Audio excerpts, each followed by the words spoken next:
अगर संविधान बराबर है, सबके अधिकार बराबर हैं, तो मेरा दूसरा प्रश्न यह है, फिर संविधान के तहत यह कौन सा प्रोविजन है जो मुझ पे लादा गया है कि मजारों पे आप जाइए, गुरुद्वारों पे आप जाइए, चर्च में आप जाइए, वहां आप अपनी आस्था से 10 रुपए चढ़ा के आइए। मंदिर में जाइए, आप 10 रुपए अपनी आस्था से चढ़ाते हैं, 10 चढ़ाए, 10 करोड़ चढ़ाए। तो ये स्टेट या नहीं राज या नहीं सरकार का ये कैसा नियम है कि मजारों पे, गुरुद्वारों पे, चर्चों पे चढ़ने वाले दान को सरकार छूती नहीं है, और इस देश में सनातनी हिंदुओं के अनेकानेक मंदिरों पे चढ़ने वाले दान को सरकार ले लेती है आपसे। फिर ये कैसे बराबर है?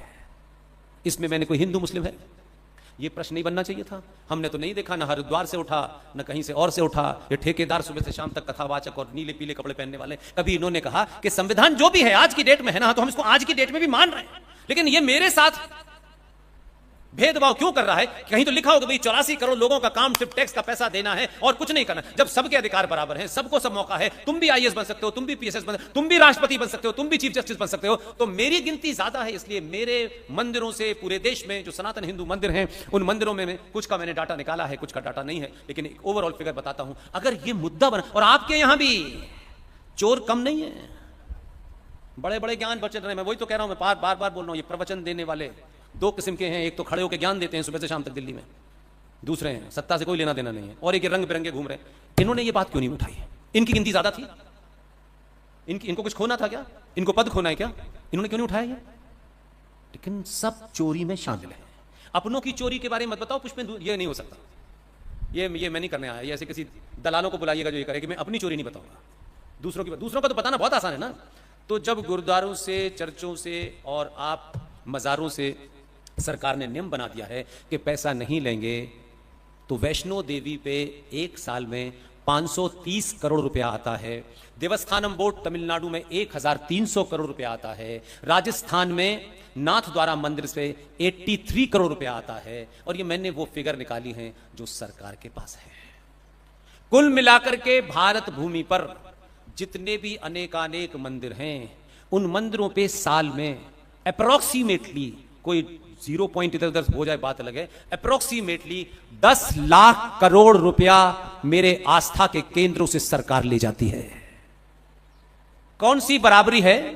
कौन सा सेकुलरिज्म है कि मैं पैसा भी दूं, मेरे मंदिर को तोड़ा भी जाए और सरकार मेरे चढ़ावे को ले जाए कि ये हमें सेकुलर काम करने हैं, तो मजारों से भी लो, चर्चों से भी लो, गुरुद्वारों से भी लो, सिर्फ मेरा ही पैसा क्यों जाएगा? आप अपने मन में सोचिए कि अगर हमने इसे मुद्दा बना, क्योंकि हमारे अंदर चोर बहुत बैठे हुए हैं। कुछ चोटे फौरन कहेंगे अरे यार हमको बनाना चाहिए, फिर हम खेल करेंगे।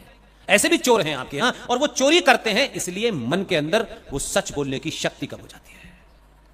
अगर सवाल ये उठना चाहिए कि सरकार कोई भी हो, अगर संविधान से चल रही है, तो संविधान के तहत सरकार एकदम मंदिरों के अंदर जो उनके लोग बैठाए गए हैं उनको हटाया जाए। समाज के प्रबुद्ध लोग, चोर नहीं जो प्रबुद्ध के नाम पे चोटे घूम रहे हैं, समाज उन लोगों को चुने, और वो मंदिर का पैसा जो 10,000 करोड़ रुपया आता है, 10 लाख करोड़ रुपया आता है, उस पैसे का समाज में कोई भी प्रबुद्ध लोग हो, वो गरीब हो, अमीर हो, हिंदू हो, कोई ठाकुर हो, कोई बनिया हो, गुजराती हो, ये महत्व नहीं है। समाज 10 लोगों को चुन ले, उनके सामने एक ट्रस्ट बने, और वो 10 लाख करोड़ रुपया उस ट्रस्ट में जाए, हर साल वो पैसा जाए। मेरा दावा है, मैं यहां खड़े होकर कह रहा हूं, 5 साल के बाद भारत में दलित का बेटा, ब्राह्मण का बेटा, ठाकुर का बेटा, बेटी, कोई भी बेटा बेटी पढ़ाई से, लिखाई से, बड़े से बड़ा कोर्स करने के लिए उसे सरकारों से स्कॉलरशिप लेने की आवश्यकता नहीं होगी।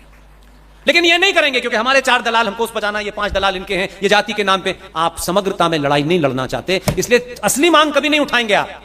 ये उठानी चाहिए थी कि नहीं उठानी चाहिए थी? आप नहीं उठाते, सरकारों को इंटरेस्ट ही नहीं है। आप चाहते हैं सब काम आपको थाली में सजा के दे दे, आप सिर्फ लूट का हिस्सा खाओ। दिन भर सुबह से लेकर शाम तक इतने सारे लोग हैं, आज वहां पंडाल लगा हुआ है, आज यहां पंडाल लगा हुआ। अभी मैं आया हूं, वहां भी एक पंडाल लगा हुआ, अपनी अलग दुकान चल रही थी। अभी आया हूं नागपुर से, सबने अपनी दुकानें खोल रखी हैं, सबको मालूम है इन दुकानों को लूटो बस। समग्रता में हुआ तो कई सारे ज्ञानी पैदा हो जाएंगे, इसलिए मूर्ख बना के रखो। सरकार करती है ठीक है, आपका अपना समाज कर रहा है, वो आपको कभी सही बात बता ही नहीं रहा कि यार लड़ाई ये लड़ने की जगह हमने अगर लड़ाई इस पे लड़ी होती जिसमें कोई कम्युनल हिंदू मुस्लिम नहीं था, जब सब बराबर है तो संविधान के तहत मैं अपनी लड़ाई लड़ रहा हूं, तो ये जिस दिन भी खुल जाता तो कोई सरकार आपको खरीद पाती कि हम तुम्हें 2 रुपए किलो चावल देंगे? आप बिकते? मैं गलत कह रहा हूं? तो ये लड़ाई नहीं लड़ना चाहते, सब शामिल हैं इस चोरी में। इसलिए बड़े मुद्दों को समझिए। आपके सामने समय नहीं है। आपको ये गलतफहमी हो गई है कि सेना आपको बचाएगी, पुलिस आपको बचाएगी। उसके पास आपको बचाने का मैंडेट ही नहीं है। जब दंगा होगा तो पुलिस जाएगी और जो कानून बने हैं उसी हिसाब से काम करेगी। और कानून यह बचा हुआ है कि वो डंडा आपके नहीं मारेगी। वो चोर को चोरी करने से नहीं रोक सकते, क्योंकि जितने लोग सत्ता में आए उन्होंने उसकी बीमारियों को मजबूत किया, राज किया और करोड़पति हो गए, अरबपति हो गए। अब थोड़ा सा किसी ने टच करने की कोशिश की तो उसके अपने उसके खिलाफ है कि उन दलालों की भी एक्सपोज हो रहे हैं। वो इतने बड़े बड़े संगठन है यार, यही मुहिम चला देते, लोगों को बता देते इसमें हिंदू मुस्लिम नहीं, इसमें ब्राह्मण ठाकुर नहीं। ये समाज को पता चल जाता भाई कि कम से कम हम इसी मुद्दे को मुद्दा बना लेते और इसमें कोई था। अगर एक बार ये बन जाता तो आपकी ताकत क्या होती, लेकिन वो नहीं चाहते। आपका कुछ ठेकेदारों के लिए आपका मरना आवश्यक है। आप मरेंगे तो वो विधवा विलाप करेंगे उस पर और फिर बताएंगे कि हम ये कर रहे हैं। इसलिए कोई आदमी, कोई संगठन आपको अपने रूप में मजबूत आप हो जाएं, ये नहीं चाहता। ढोंग तो हो रहा है मजबूत बनाने का। मैं सत्ताओं को माइनस कर रहा हूं, सत्ता की बात अलग होती है, उनके नियम कानून का चक्कर होता है। लेकिन मेरा क्या है भाई, मैं ये बात आपसे क्यों कहने आया हूं। मैं भी अच्छी अच्छी बातें करता, हरे राम हरे कृष्णा ये वो दुनिया जमाने के लिए। आप आते और मुरारी बापू की तरह मुझे 2-4 लाख रुपया दे के चले जाते। मैं पोटली बांध के फिर कहीं और झूठ बोलता। ये नहीं करने आया।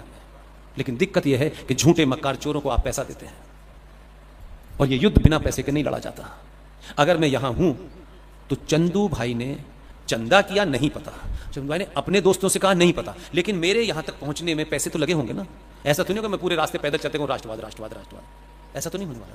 जहाज की टिकट है, रहने का है, खाने का है, पीने का है, मैं कल चला जाऊंगा। वो जो जेपी के मालिक हैं उन्होंने बढ़िया सा नाश्ता कराया। उन्होंने अपने यहाँ, वो भी कल शाम को एक बिल लेके पहुंच जाए चंदू भाई के यहाँ कि ये आए थे। उन्होंने अपना कंट्रीब्यूशन ये किया कि भाई चंदू भाई आपने बुलाया है, मैं उनके रहने की व्यवस्था करूंगा, मैं कोई पैसा नहीं लूंगा। ये भी कंट्रीब्यूशन है। तब ये सभा हो रही है कि नहीं हो रही है मुझे बताइए। ये सिर्फ आपका राष्ट्रवाद राष्ट्रवाद और मैं बट किसी को भी बुलाओगे तो 10 रुपए खर्च हुए। ऐसे ही इस राष्ट्र में बहुत सारे लोग हैं, वो तब जाकर के कथा पूरी होती है जब आप पैसा देते हो। आप तय करो कि हमको मक्कार झूठे लुटेरे दलालों की कथा सुननी है कि समाज के सामने जो वर्तमान चुनौतियां हैं उन चुनौतियों का हल ढूंढने के लिए जिसको बुला रहे हो उसको चुनो, उसकी कथा सुननी है।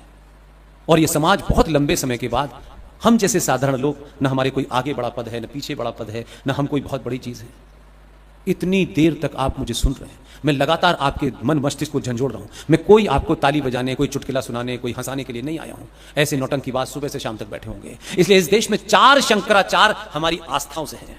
अनादिकाल से 4 शंकराचार्य थे, लेकिन कोई इंस्टीट्यूशन प्योर नहीं बका और आज 12 शंकराचार्य है। ये काम किसका है? ये सरकार का काम है। ये उन ठेकेदारों का काम है जो ज्ञान बांटते हैं सुबह से शाम तक। भाई ये नहीं होगा, नहीं 4 ही रहेंगे। नहीं, ये वाला थोड़ा सा हमारा समर्थक है। तुम्हारा समर्थक राष्ट्र से नहीं बड़ा है। तुम्हारी दलाली करा लेगा, तुमको चोर बनवा के पैसा भी दे देगा, लेकिन उससे मतलब नहीं है। 12 क्यों है? सवाल यह है। ये तो वही वाली बात है कि नहीं मेरे 4 बाप हैं। ये तो उस टाइप की बात हो गई। नहीं, और समाज नहीं 4 नहीं, ये भी होता है। नहीं, वो पहला नंबर में लिखा हुआ है। जब 4 शंकराचार्यों की परंपरा लंबे समय से है तो 12 क्यों है आज? ये सपा का शंकराचार्य है, ये भाजपा का शंकराचार्य है, ये कांग्रेस, ये क्या मतलब है भाई? शंकराचार्य क्या कर? तो पहले तो 12 बनाए, फिर लोगों ने अपने पास रख लिया। ये हमारा है, ये हमारा है। आपको मूर्ख बना रहे हैं।